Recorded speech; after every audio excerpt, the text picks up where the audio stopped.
Strange, the things you remember from your first night on the job. For me, it wasn't the smell of antiseptic or the sharp chill of the ICU's air conditioning. It was the sound, the rhythmic chorus of monitors, the faint hum of fluorescent lights, and the echo of my own footsteps down the hall that felt too loud, too new, too alive. It was January of 2012 at St. Luke's Medical Center in Ohio. I was 25, fresh out of training, my ID badge still stiff at the corners. That night was supposed to mark the beginning of my life as an ICU nurse, but it became the night I stopped sleeping peacefully. They tell you in nursing school that the ICU is where medicine and miracles collide, where you learn that life doesn't slip away quietly.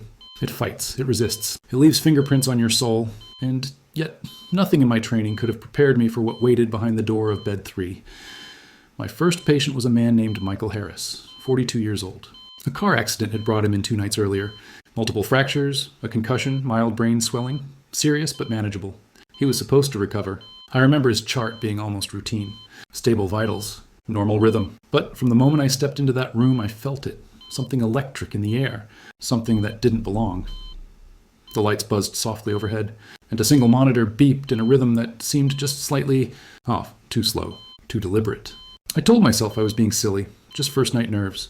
I checked his IV line, adjusted the oxygen flow, and noted his temperature. But as I turned to leave, his monitor spiked, a sudden burst of activity. His heart rate climbed without reason. I called the attending physician immediately. He glanced at the readings, shrugged, and said, "Probably a lead issue. The system's been glitchy." He turned to leave, and the moment he did, the rhythm normalized. Just like that. I remember standing there afterward, pen frozen over my chart. I could feel the pulse of my own heartbeat in my ears. For a long time, I just watched the monitor, waiting for another flicker, another surge. But it didn't come. I tried to brush it off, focusing on the tasks that grounded me. Checking lines, verifying meds, charting vitals. Yet the feeling of wrongness clung to me, subtle but unshakable. Every time I entered the room, the air felt a degree colder. My hands would tremble slightly when adjusting his blankets, though the rest of the unit was warm. Around midnight, I took a short break in the nurse's station. A senior nurse, Angela, poured herself coffee and smiled at me. "First night?" she asked. I nodded. "Don't worry," she said. "You'll get used to the sounds. The ICU's alive. It talks to you. I wanted to believe that, but when I returned to Michael's room, something had changed. His eyes were half open, not fully conscious, but not asleep either. I whispered his name, checking his pupils. They reacted slowly, like his mind was elsewhere. His vitals were steady again, yet the monitor still flickered faintly, as though catching phantom readings. I stayed a few minutes longer, uneasy. Then, as I turned off the light near his bed, I caught a reflection in the dark glass of the room's window. My own face, pale and uncertain. And behind it, what looked like a shadow standing at the foot of his bed. I blinked, looked back. Nothing. Later that night, while documenting my shift notes, I wrote, "Patient stable, no acute distress." But under my breath, I whispered the truth. Something isn't right here. And even now, all these years later, I can still hear that low hum, that eerie stillness between the beeps, like the hospital itself was holding its breath. I thought I was ready for anything, I tell people. But that night, I realized some rooms don't heal. Some rooms remember. By my second night, I already knew the layout of the ICU. Which machines hummed too loud, which vents rattled, which doors stuck halfway when you pushed them open. But bed 3? Bed 3 had a presence. It sat at the far end of the corridor, facing a window that looked out over the ambulance bay. Even in daylight, that room always seemed darker than the others, as if the light never fully reached the corners. Other nurses had little superstitions about it. They'd joke that bed 3 was bad luck. One of them, a veteran nurse named Carol, laughed as she said, "3 patients have coded there this month. Maybe it's cursed." I smiled politely, pretending not to care, but their words settled in the back of my mind like dust. That night, I noticed the small things first, the subtle flicker in the overhead light, the way the monitor cables occasionally buzzed, even when disconnected. When I checked the thermostat, the temperature was 3 degrees lower than the rest of the unit. I reported it, of course, but maintenance said the sensors were fine. At around 1 a.m., I went to check on Michael. He was awake this time, his eyes glassy, staring at the ceiling. I asked if he was in pain. He shook his head. Then quietly he said, "Someone keeps standing at the foot of my bed." I froze. The room was still, the air heavy. I turned toward the spot he was looking at. Empty space, the end of the bed rail, the silent hum of machines. "There's no one here, Michael," I said softly, but my voice didn't sound convincing, even to me. His pulse jumped suddenly, the monitor's rhythm accelerating without reason. I adjusted his oxygen, checked the IV line. Everything was fine. Within seconds, the numbers returned to normal. His breathing steadied. I forced a smile, told him to rest, and stepped into the hallway. Outside, I tried to shake the unease. Maybe it was sleep deprivation, or maybe my mind was amplifying normal hospital weirdness. But when I looked back through the glass panel of the door, my reflection didn't move quite right. It lagged, just for a moment, a blink slower than my own. Later in the break room, I mentioned it to the charge nurse.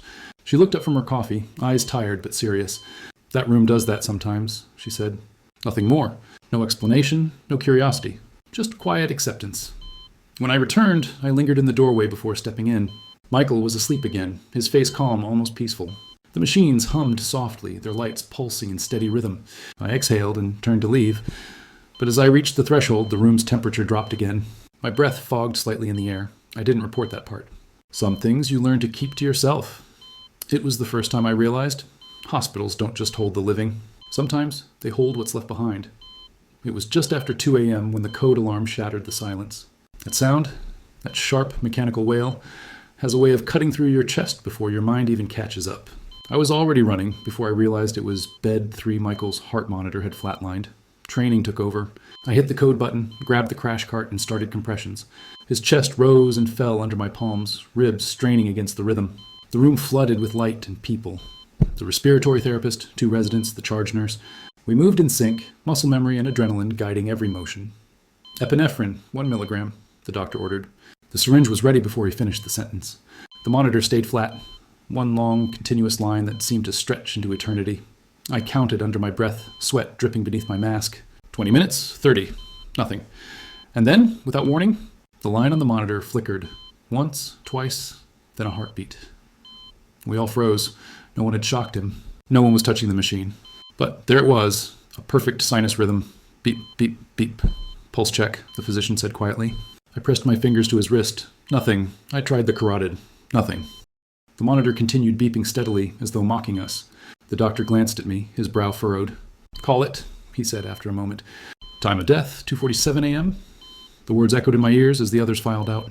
I stood beside the bed, staring at the monitor still beating. It took another 30 seconds before the line finally flattened again. When I reached out to close his eyes, I hesitated. They weren't blank, like I'd seen before. They were open just slightly, and it looked like he was still seeing something, like his mind had stayed behind when everything else had gone. I tried to tell myself it was post-mortem reflex, a trick of the muscles. But when I leaned closer, the faintest whisper seemed to pass between his lips. I couldn't make out the words, and I told myself I imagined it. I had to. After the body was sent down, I stayed behind to clean the room. It's something we do, a quiet ritual to restore order after chaos. I changed the linens, wiped down the monitors, straightened the wires. The silence was thick, suffocating. When I reached to turn off the cardiac monitor, the screen blinked. For exactly 3 seconds, it displayed a perfect, steady heartbeat. Then it went black.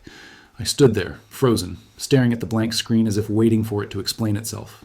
Machines don't start themselves. They don't register heart rhythms that aren't there. But that night, it did. I remember whispering out loud to no one, "It's over, Michael." But as I turned to leave, a quiet chill brushed past me, the unmistakable sensation of air moving where it shouldn't. The door to the hallway clicked softly behind me. That was the first time I truly felt it, that something in that room wasn't finished. Something was still waiting. The new patient arrived less than an hour later, a young woman named Sarah, septic shock from a post-surgical infection. She was pale, trembling, her blood pressure dropping with every minute. There was no time to think about Michael. No time to think about anything except stabilizing her. But as we wheeled her into the ICU, I noticed something that made my stomach tighten. The room assignment. Bed 3, I hesitated for a moment before pushing the gurney inside. The lights flickered again as they always did in that room. A subtle pulse, like the walls were exhaling. I told myself it was electrical. Hospitals are full of small malfunctions. But I felt it then. That same pressure in the air, like static right before a storm. Sarah was barely conscious. As I hooked her up to the monitor, she stirred, her eyes fluttering open for the briefest second. "He's still here," she whispered. The words hit me so hard I almost dropped the oxygen tubing. I hadn't mentioned Michael, not to anyone. The staff had already moved on. There was no reason she should have known anything. I leaned closer, forcing calm into my voice. "Who's still here, sweetheart?" Her gaze shifted toward the corner of the room. The same corner where Michael had stared, motionless, in his final moments. "The man," she breathed. Her pupils dilated, and before I could respond, the monitor blared. Oxygen saturation crashing, heart rate spiking. The team rushed in again. I stepped back, letting the attending take over, but even as they worked, I couldn't stop watching the corner of that room. The shadows there seemed darker than they should have been, as if the light didn't want to touch it. Sarah's vitals stabilized after what felt like hours. When I stepped out, I stood in the hallway, staring through the glass panel at the flickering monitor. And that's when I heard it, faint, buried beneath the hiss of the oxygen line. A whisper. My name. I froze. It wasn't over the intercom. It wasn't from the hallway. It came from inside the room. Later, in the break room, I sat alone, the vending machine humming in the background. I could still feel the vibration of that whisper in my ears. I tried to laugh it off when one of the nurses came in, said maybe I was overtired. But when I looked through the glass wall separating the break room from the ICU, one monitor was still beeping faintly. Bed 3. I walked over, expecting to find someone inside, but the room was dark, unoccupied. The biomedical team had unplugged all the machines hours ago. I stared at the monitor screen, dead black, except for a single green pulse that flashed once every few seconds. That night, when I finally slept, the dream came. I was standing in the ICU, the lights flickering, every monitor silent except one. Bed 3. The bed was empty. The beeping was slow, rhythmic, steady. When I turned toward the window, I saw my own reflection. But it wasn't moving with me, and behind it stood Michael. When I woke, my hands were shaking so badly I couldn't hold my phone. My heart was racing, and for the first time I was afraid to go back to work. Not because of what I'd seen, but because part of me feared I'd see him again. Sleep became something I started to dread. Every time I closed my eyes, I was back in that room. The rhythmic hum of the machines, the faint smell of antiseptic and iron, the flicker of light above the bed, and always that sound, the slow, methodical beeping of a heart monitor that should have been silent. When I woke, I'd swear I could still hear it. Not in my head, in my apartment. It was faint, like it was coming from another room. At first, I thought it was just my alarm clock, or a neighbor's device through the wall. But when I turned everything off, the sound was still there. Slow, steady, familiar. At work, I tried to bury myself in routine. The ICU had its rhythm, medications, vitals, rounds, notes. The motions of order in a place that always danced with chaos. But each time I passed bed 3, the hair on my arms would lift. The door stayed closed, the lights off. No new admissions were placed there, not after Sarah's episode. The official story was maintenance issues. Unofficially, no one wanted that room. One night, while stocking supplies, I noticed something odd. The door to bed 3 was slightly open. It was supposed to be locked. I hesitated, that same unease from my first night tightening my chest. Inside, the monitor's standby light glowed faintly green. I stepped closer, whispering to no one in particular, "This isn't real." But I could feel it again. That static, that charge in the air that hospitals never have. The kind that makes your skin prickle, like the atmosphere before lightning strikes. That night after my shift, I couldn't shake it. So I went digging. The hospital kept digital records of every ICU incident. It wasn't something nurses usually accessed, but after years of charting, I knew where to look. 3 deaths. 3 different patients, all in bed 3. All between 2 and 3 Norg AM, and in every report, one line stood out. A notation from the biomedical logs. Monitor displayed 3 post-mortem beats. 3. After the time of death had already been declared. I stared at those reports until dawn. I thought of Michael, of that faint flicker on the screen when I was alone, of Sarah's whisper, of the way the air had felt in that room, heavy and watching. My narration cracked as I remembered it. The moment I began to question everything I'd been taught. "You're trained to trust the machines," I murmured half to myself. "They tell us what's real, what's alive, what's gone. But no one prepares you for the moment they start lying." That evening I stayed after my shift. I told myself I needed closure, that I couldn't move forward until I faced that room again. The corridor was quiet. Most of the staff had gone home. My shoes squeaked softly on the linoleum as I reached bed 3. I stood in the doorway, every instinct screaming to turn around. Instead, I stepped inside. The room felt cold. Not air-conditioned cold, but wrong, like the warmth had been pulled out of the air. I spoke softly, my voice trembling. "If you're here, what do you want?" 3 days after that night, my body gave out. I don't remember falling. Just the sound of something metallic clattering against tile and then darkness. When I woke, I was in one of the recovery bays, a saline drip running through my arm. The attending physician said it was exhaustion, dehydration, maybe stress. "You've been pushing too hard," he told me. He had kind eyes, but I could see what he was really thinking. Burnout. New nurse, can't handle the ICU, but it wasn't exhaustion that scared me. It was what I'd seen while I was unconscious. I dreamed of that room again, but this time it wasn't empty. Michael was standing beside the bed, the monitor pulsing behind him. His skin looked pale, almost translucent, but his eyes, they were filled with something desperate. He didn't speak, but I could feel it, like he wanted to. Like he was trying to tell me something important, something urgent. When I opened my eyes in the hospital bed, the first thing I heard was the faint, overlapping sound of monitors, hundreds of them, beeping in chaotic rhythm. It took me a moment to realize that all of them had gone out of sync. One nurse whispered, "That's never happened before." And then, as suddenly as it started, the noise stopped. Every monitor in the ICU flickered, the screens flashing white, and across them, just for an instant, appeared a single word: stay. It lasted less than 2 seconds, maybe even 1, but we all saw it. Every nurse, every tech. No one said a word.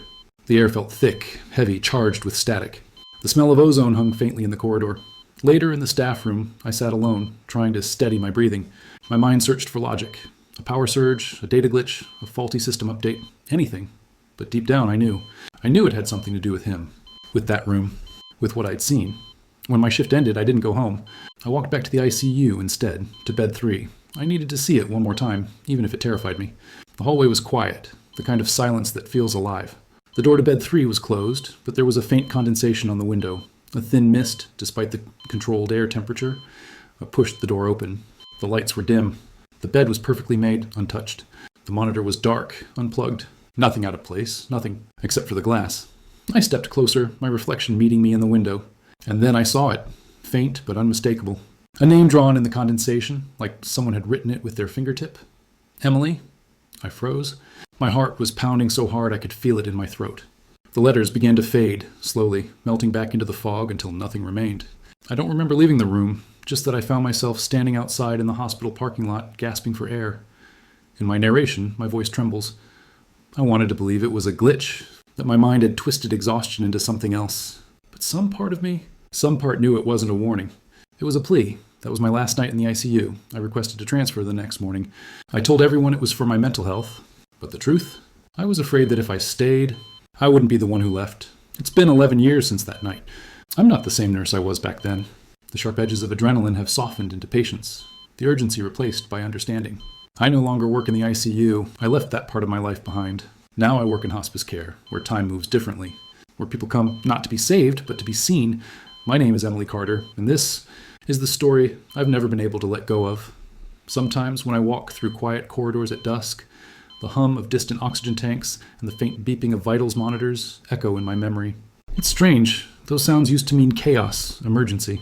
Now they remind me that life itself is a fragile rhythm, always one heartbeat away from silence. I keep one memento from St. Luke's, my old ICU badge. The plastic is yellowed now, slightly warped from years in a drawer, but when I touch it, it's always a little cold. Not just cool. Cold, like it's been sitting somewhere dark, somewhere still. I used to tell myself that was nonsense. Now, I just accept it. There's one more thing I've never told anyone. A few years after I left St. Luke's, I got a call from a former colleague. They said bed 3 had been sealed off. Electrical issues, the memo claimed. But what caught my attention wasn't the closure, it was the date. It happened on the anniversary of Michael's death. The same night, another nurse reportedly fainted during rounds. She said she heard someone whisper her name in an empty room. I didn't ask for details. I didn't want them. In the years since, I've learned that medicine can't always separate life from death. We draw lines, biological, procedural, spiritual, but sometimes those lines blur. Sometimes something lingers. A presence, a pattern, a heartbeat that refuses to fade. When families ask me now what dying feels like, I tell them the truth. It's not the end. It's a transition. I say it calmly, confidently. But inside, I think about that room, about the hum of machines that refuse to stop, about the word that appeared across every monitor, stay.